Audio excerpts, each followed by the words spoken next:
And one thing that I'm glad, Ricky, that you're here today, because one thing that I wanted to talk about now that the movie is out is the Iron Claw. Oh, yeah. Now, we got to see an advanced screening of it a couple of weeks ago. Really cool. And because I didn't want to spoil anything, we kind of touched on it briefly and didn't get too deep into the movie itself because I didn't want to give away details before it came out and spoil it for everybody. But guys, let's dive into that thing a little more now that people have gotten to watch it. Let's go. So, Ricky, first, you're a theatrical guy. Let me get first your overall impressions of what you thought of the movie about the Von Erich family. Well, where can I really start with it? I mean, it's a very emotional movie for sure. I think everybody in that, there wasn't really a dry eye in that theater. It definitely touches on a lot of very sensitive subjects, not just like how tough the wrestling business was in the era that's being conveyed in that film. I thought that A24 did a fantastic job of presenting that era. The aesthetics, the lighting, the pageantry, the characters, the way they were played. It really brings the viewer back to that nostalgia of classic, old school wrestling, Harley Race and the Von Erichs, obviously. I thought Zac Efron did a great job portraying the role of Kevin Von Erich. For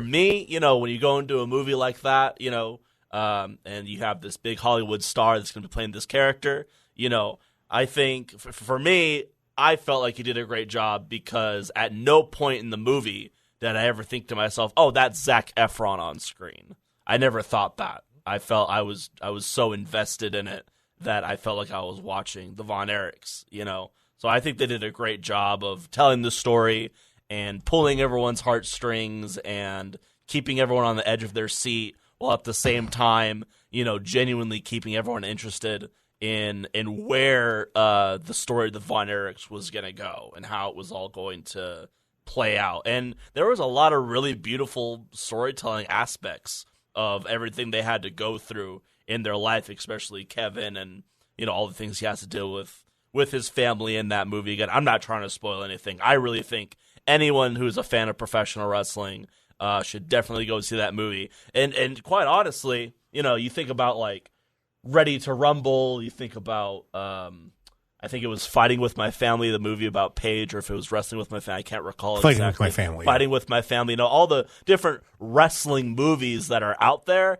I really think Iron Claw takes the cake as far as like great wrestling movies out there, David, give me your impressions of the movie. I loved it. And so as a wrestling fan, I loved it. I mean, obviously I've known the story of the family, but seeing it like they brought the emotion to it, like you could watch a documentary and like, damn, that's messed up.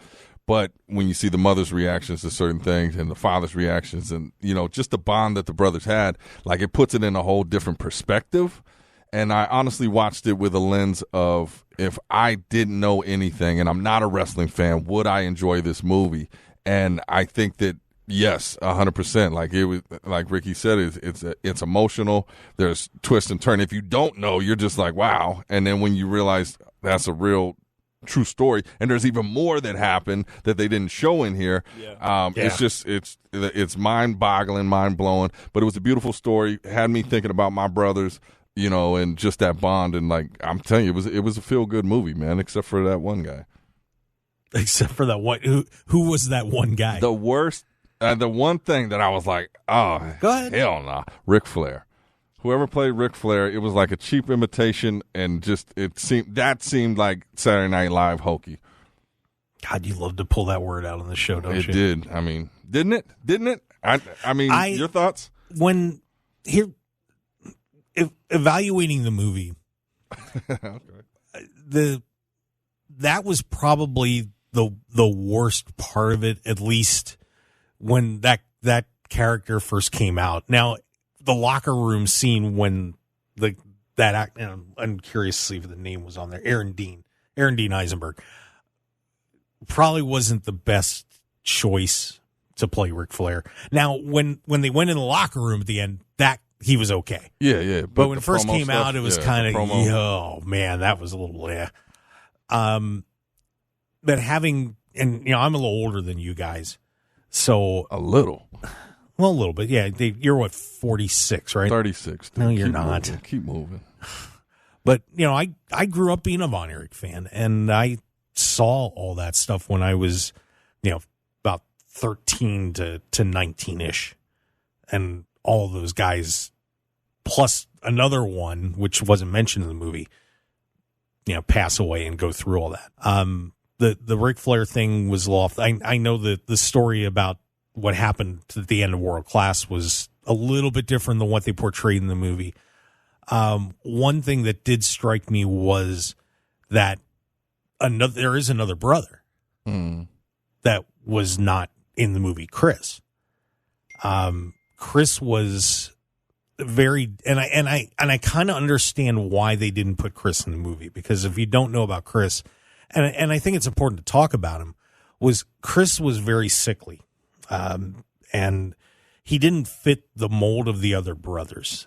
He had some health issues when he was young, so he didn't develop like the other brothers did, and he ended up being about my height, a little shorter, and it was very fragile. His bones were brittle and stuff. But after David and Mike died and Kerry had taken off, he tried to get into the ring and help carry on the family legacy, and he just couldn't do it.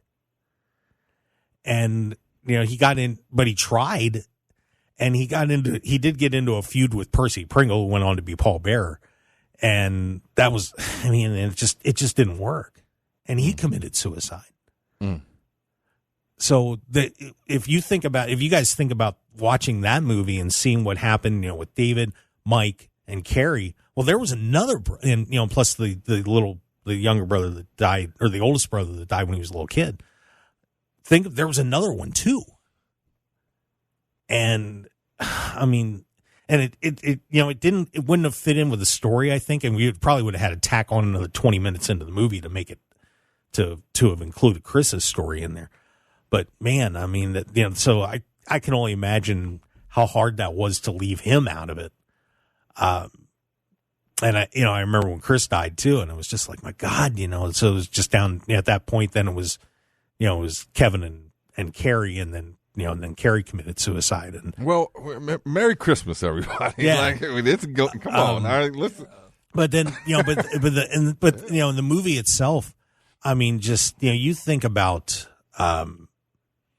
what all those guys went through and just how they portrayed everything in that movie. Man, it really made you think about the business. It made you think about family, and just how precious those bonds are. And they're and I hate to use Oscar worthy performances, but the guy that I thought was the best in there, Holt McCallany, who played Fritz, spot on. Certainly served his purpose in that role. Oh. He probably he probably initiated a lot of the big reactions that were heard in that theater, because there was quite a few throughout the movie where you can't help but react to the things that Fritz, the Fritz character, is saying and doing, and the way they're propelling the story, as one could say. But touching on what you were talking about, Mark, about leaving that brother out, I read an article about one of the main reasons they did that is the running time, because there's so many brothers, and I don't want to spoil much of anything, but there's the running time, and then just kind of the way the movie is going. I think what they presented was certainly a perfect amount. It was very appropriate. I felt like by the end of the movie, I think everyone, definitely learned a lot and all there really is to know about the Von Erichs up until that point. Yeah. Or I guess a better way to put that is, it served the Von Erich story very good. But as David kind of alluded to briefly there. The bond that you have with your brothers, and sometimes, like for me in my life, wrestling has been a big part of my life.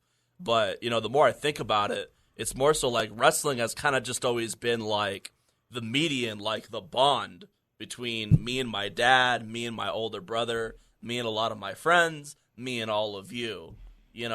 But, as the saying goes, wrestling doesn't owe us anything. We owe everything to wrestling because it helps us, create things like, this radio show about wrestling, it helped those brothers bond together and, always have something that they can share a common interest in and share common ground in, Sometimes it's bigger than just being in the ring. It's kind of like what it means to all of us, And this Christmas season, being together and having friends and having family and having values and just being able to wake up and have a cup of coffee with the people that you love is a gift a lot of people in the world don't get at all. Amen. Cheers to that, brother.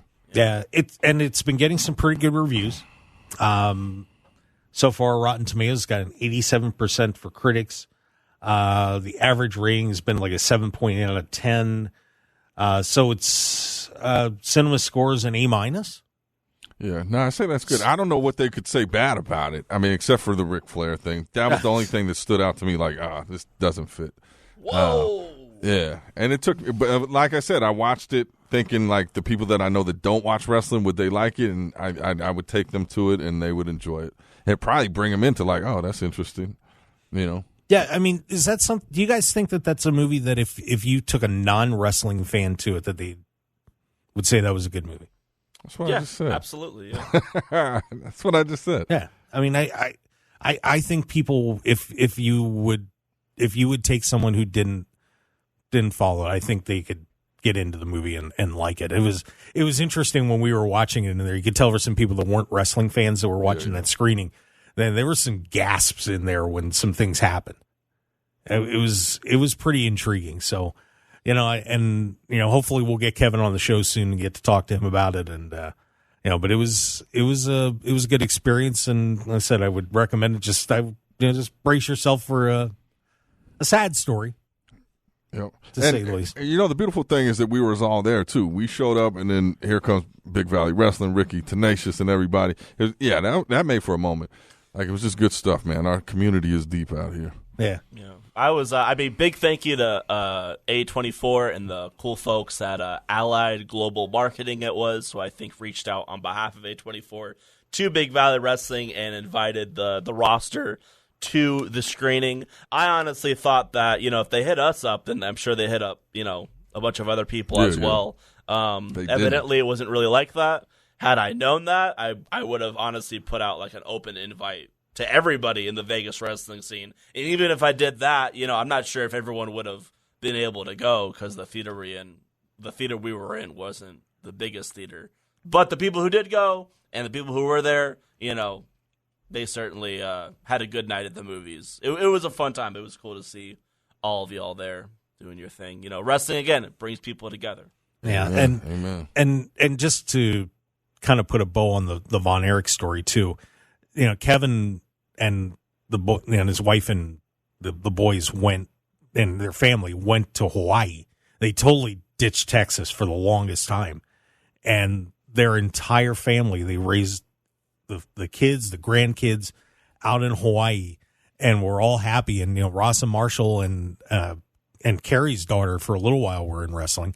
And now they just, you saw them, Ross and Marshall have been wrestling in Major League Wrestling for a while. They actually, got back into it, and they, were very happy. And the family just moved back to Texas, just a couple months ago.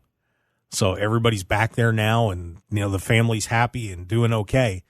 So there was some peace and a happy ending to everything. So good for Kevin. Good for Kevin, because it's hard to recover from something like that. I can only imagine, but it's good to see that their family has pulled it back together and is doing all right. So good for them. Merry Christmas to the Adkison family. We should say that. Who? That's their real last name. Oh, I was trying to go beyond the layers there. Good. Well, Merry Christmas. Yeah. Now that everybody's all sad and somber, way to go, Mark. Well, I brought it to a happy ending. That wasn't a happy. It was. Yeah, that was not a. Oh, come on. It was very monotone and good thing that finally something worked out for Should have him. had a violin playing in the background. Yeah, we'll edit it with that because now I'm just sad. Don't be sad. I don't even want to do Christmas. I'm glad I threw that present. If only there was something that was in the studio that could possibly cheer us up. What could that be? What could that possibly be? Yeah, but maybe it's a Ricky Tenacious song, unless I happen Could to be be. cut off Could be. mid-sentence. I'm interrupted Could be. before I hit the microphone about a possible shameless plug that could result in a lot of networking for the Mark Hoke show. No, nothing. All right, here we go. Here we go, everybody. All right. We were waiting. Oh, you are? Oh, okay, for sure. Let's see. You better not shout. You better not cry. You better not pout. I'm telling you why. Why is that? Why? Because MJF's pickles are in town. yeah.